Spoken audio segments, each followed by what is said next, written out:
Inilah awal mula terungkapnya peredaran uang palsu di Kabupaten Goa, Sulawesi Selatan dan pabrik uang palsu di Kampus 2 Universitas Islam Negeri UIN Alauddin Makassar.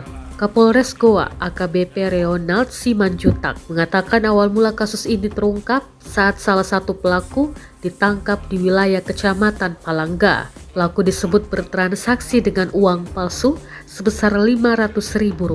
Dari penangkapan pelaku itu, polisi melakukan serangkaian penyelidikan dan pengembangan. Alhasil, polisi mengungkap sejumlah barang bukti di Kampus 2 UIN Alauddin Makassar, Jalan HM Yasin Limpo, Kecamatan Somba Opu, Goa Sulsel. Di situ, polisi menyita beberapa barang bukti berupa uang palsu dan mesin cetak uang palsu.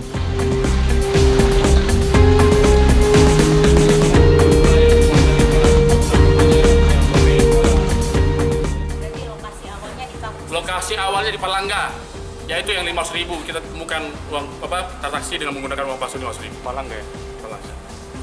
Ya.